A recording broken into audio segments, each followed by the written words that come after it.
Hello everyone, Raven Knight here. I want to take some time today to discuss the Vikings. Now, if you've played For Honor as long as I have, you likely have heard or have one of two opinions about the Vikings. The first is that there are too many Viking fanboys in the community and that's why they always win every faction war. Although, to be fair, if you think that, you still care about the faction war and think it's relevant, which it really isn't. Or two is that Ubisoft most definitely must hate the Vikings because Viking armor is shit, weapons are too basic, always garbage, and of course historically inaccurate. And they haven't gotten a new hero since Jormungandr. I hear these arguments often, and it's resonated in the comments section of many of my videos. But today I want to make it clear that I don't actually think Ubisoft hates the Vikings. That said, I do think that the Vikings are very much stuck in a hole. Not entirely one of Ubisoft's making. This faction has surprised me with the unique characters and ideas that Ubisoft has been able to draw from it. I'm surprised we got the 3 new Viking heroes we did out of Highlander, Shaman, and Jormungandr at all. But I fear that of the factions we have, the Vikings are the ones that are most restricted, and this is demonstrated in their lore, their characters, and their overall presence, but we will get to everything. Let's dive in. Firstly, let's address the lore of the Vikings. In For Honor, the Vikings inhabit the icy cold and mountain region known as Valkenheim. This region is hard to live off of, and they must be very careful with their food harvest and what little they can't grow. Often they end up raiding their neighbors for supplies, and this puts them at quick odds with Ashfeld and the Mire. The Vikings are steeped in tradition and spiritual belief, which is why they stay true to tradition and timeless weapons like the sword and shield, the Dane axe, the spear, and other such weapons. Around the time of the Apollyon invasion, the Vikings had become a shadow of their former strength, having broken into various clans of marginal strength. When Apollyon invades, she burned their storehouses to starve the Vikings and force them into infighting, and this led to the rise of stronger clans to bolster their forces and wage war on each other. In the end, the clan that rose to victory and united the other clans into one massive force was the Warborn, led by a mysterious raider and the Jarl Stygander. From there, Apollyon left a trail of breadcrumbs for the Warborn to invade the Mire and remember their love of raids and combat. And the ploy was successful. The Vikings came to remember and enjoyed their love of plunder, blood, and warfare. The days of raiding had come again, and the Vikings were once again a force to be reckoned with. Now, eventually, the Vikings called upon the reluctant allies, the Highlanders and the Shamans, to aid in their war effort, which has allowed them to further maintain their grip on the icy north. But when the Year of the Harbinger began and the Hitikiri of the Mire had the Vikings on the back foot, the Vikings turned to their secret weapon, the Jormungandr of Stor Stronghold, vicious zealots who wished to bring about the Age of Ragnarok. Of course, the bloodshed slowed considerably, and the Truce of Wyverndale occurred only for Astria and her Order of Horkos to reignite the war with her rise to power. Astria took up residence in Valkenheim, where she established her base of operations in the northern lands, and Viking clans either joined her or moved their strongholds out of her reach. Since then, the Vikings have maintained their traditional way of life, raiding their neighbors for loot and supplies, defending their homes from invading forces, and attempting to stay true to their beliefs, way of life, and traditions. Now, with all of that said, we need to go ahead and address the ultimate problem with all this. While as interesting as all that is, the raiding, the plundering, the looting, the tradition, okay, why don't we see them do this? Outside of the main campaign where the Vikings invaded the Mire, and when they tried again only to be chased out by the Hitikiri, what else have the Vikings done noteworthy that is quintessentially Viking? I mean, sure, Bolthorn went over to Egypt and brought back the Scarab Bracelet, and that's certainly something, but that event was more of an Egyptian curse more than a Viking-related incident. The same outcome would have happened regardless of which faction came back with that bracelet. I mean, let's think about it. It's not like Bolthorn launched a raid to get that bracelet. He went to Egypt by himself, joined forces with Neferka. Neferka told him not to take the bracelet. He agreed, then changed his mind, came back and took the bracelet, and that brought the curse. You could have inserted a knight, a samurai, or a Wulin in that same position, and it would have had the exact same outcome. In fact, I'll be real honest, I didn't think it would be a Viking who stole the bracelet. I thought it would be a pirate, since they're the ones all about stealing relics and stealing things of the past, right? I thought that was their whole motif. But hey, it was Bolthorn, so I guess you could say that was a big Viking event, although not much to it, I would say. But regardless of that, the question must be asked, what identity do the Vikings really have at this point? And it's here that we get our next big problem starting to creep out, and it all ties together into why the Vikings are in their hole. See, Ubisoft is having a hard time working with the Vikings for various reasons, but the biggest being that the Viking Age, unlike the Knights and Samurai, was relatively short, only spanning about 200 to 300 years. Meanwhile, the knights existed for almost 8 to 9 centuries, and the samurai were in power for almost 6 centuries. The amount of time and growth that the knights and samurai went through is far greater than that of the Vikings. Also, the motivations of Vikings historically was different from knights and samurai. While knights and samurai were military and social classes, Vikings were raiders and pillagers who saw very limited open warfare to the same extent as the other two. Now, while they were unquestionably warriors, they were not on the same level technologically or militarily, and even in the apex of the Viking Golden Age, they did not industrialize or grow to the extent of the other factions did. Now, please don't misunderstand what I'm saying here. I have mad respect for the Vikings and what they were able to accomplish and do throughout history. They were warriors to the core and achieved much in their time period. We could not have had the Europe or world we do today without their presence, and we owe a lot to them, both good and bad. Actually, a lot good and a lot bad, but that's a story for another day. I even have a video talking about the importance of Vikings. But with that said, Vikings were, at the end of the day, raiders, armed with traditional weaponry of the early Middle Ages. And because of this, Ubisoft is limited in what they can do. Now you might say, Raven, who cares about history? You're just a history simp. Here's the reality. Even the historian that Ubisoft brought on admitted it. History is a major inspirational factor, and if you don't have that inspirational factor, it becomes very difficult to create new things. So if you run out of inspiration for the Vikings, what's left? Let me give you an example of what I mean by this. A common complaint is that we haven't seen a new Viking hero in years. Alright, I agree, so let's make one right now. But I want you to do it with me. Kindly design for me a Viking hero with a unique weapon set, unique armor set, and fighting style. And also, you cannot repeat weapons or movesets. You cannot repeat anything. Everything must be unique, okay? Yeah, suddenly it gets a little bit tricky, doesn't it? And that's because the Vikings didn't need a large assortment of weapons to wage war. They made use of tried and true weapons and arms that they trusted. Their armor was usually nothing more than gambeson, chainmail, and perhaps some leather or fur pieces. And despite the complaints that the Vikings lack in good armor in the game, if the developers gave all Vikings historically accurate armor, they would all unfortunately start to look exactly the same. Now, I'm not disagreeing with the idea that the Vikings need more historical attention and care, because frankly, yes, they do. I mean, it's rather lacking right now. Like, someone please give Raider a shirt. But at the same time, I do respect the struggle. It cannot be easy to create unique armors and weapons for new Viking heroes when they're having trouble finding unique weapons and armors of history to give them. I was actually impressed with how they added the Highlander and Shaman to the mix. I was not expecting that. But you do have to admit, much like Centurions and Gladiators for the Knights, the addition of these two felt a bit cheap since they aren't technically Vikings, just allies to the Vikings. Jormungandr was also rather surprising, but these warriors have no real historical equivalent. They are basically pop culture characters. They are based on mythology. So you can already see the developers are struggling. Now, I've heard some argue that you could easily insert a CX or axe and shield combo hero, which, okay, I could see those working, but seeing as the CX is a kind of short sword or knife, how would it be different from PK in use? And seeing as the axe and shield would likely be used similarly to the sword and shield, how would it work different from Warlord? If you give the new hero chainmail armor, okay, that's a good idea, chainmail's cool, but chainmail has limited variations to it, so how would you make various different armor sets outside of the original? Again, I'm not saying it's impossible. I'll prove that in a minute. But what I'm saying is that it isn't a simple prospect. The Vikings present various problems in terms of creating new heroes and new ideas. But more than that, they're also difficult to discuss in terms of direction. What do you do with the Vikings? How do you build a season or year around them without just falling back into the tried and true classic raiding time? Another repeat of what we did in the campaign would just feel lazy. Don't we want some variety? I mean, the last time the Vikings did something unique outside of just raiding people or stealing things, we saw the Highlander making sacrifices to bring rain so that Heathmore would be saved from the drought. See, the truth is that we need more from the Vikings than just, we want to raid because that's just what we do. And we don't want to just repeat Apollyon's behavior by having Astria taunt the Vikings into doing it. I'm really sick of the idea of Horkos just pissing off someone and getting them to do something. So how do we take this historical group that is known for raiding and plundering and add some nuance and direction to them?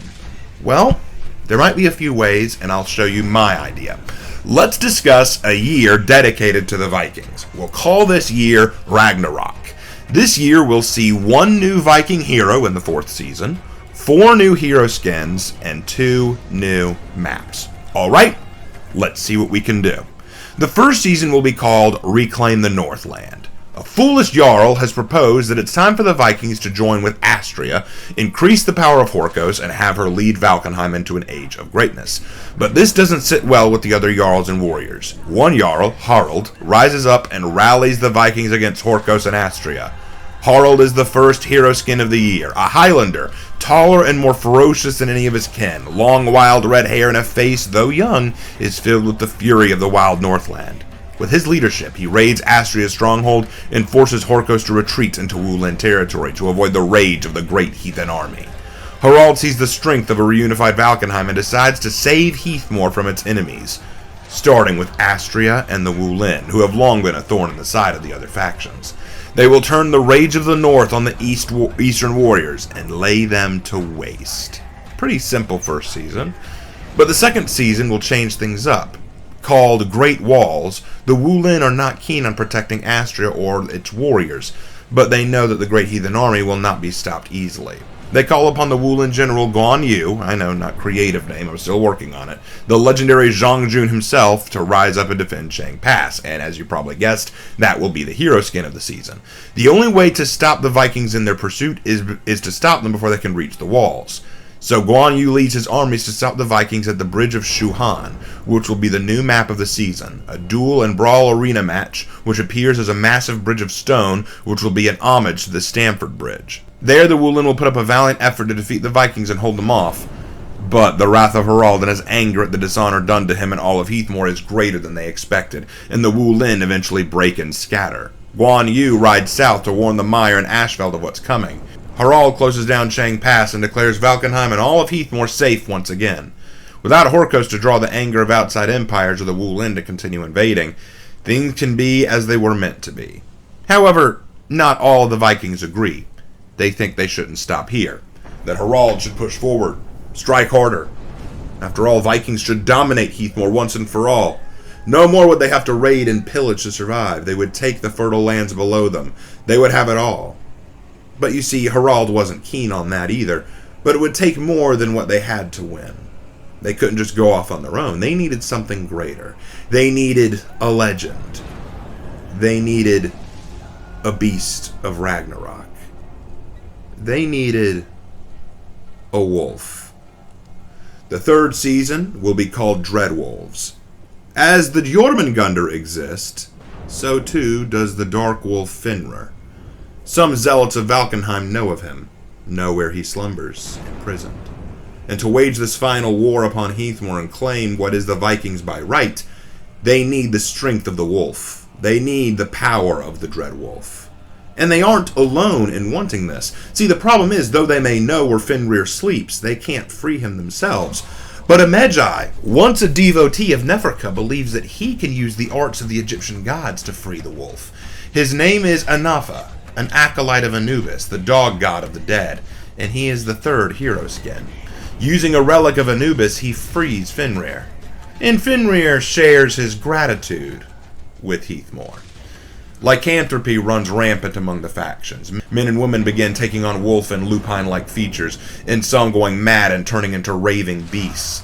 Anafa is one of them, gaining a literal jackal head and twisted muscles and scars all over his body, becoming the third hero skin.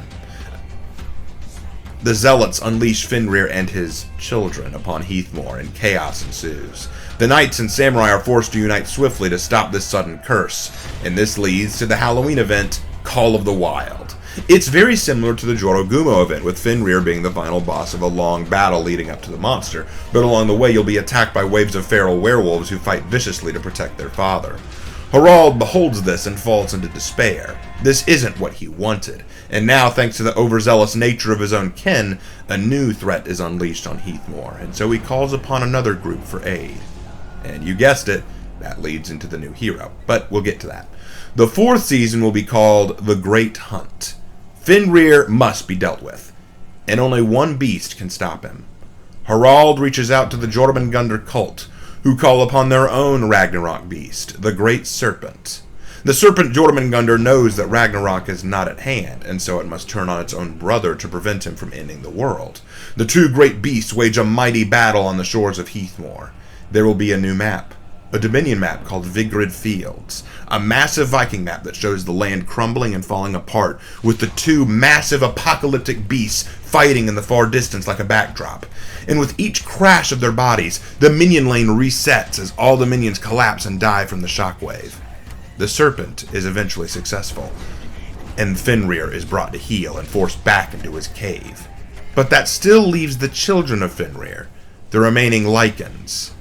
How do you deal with those beasts?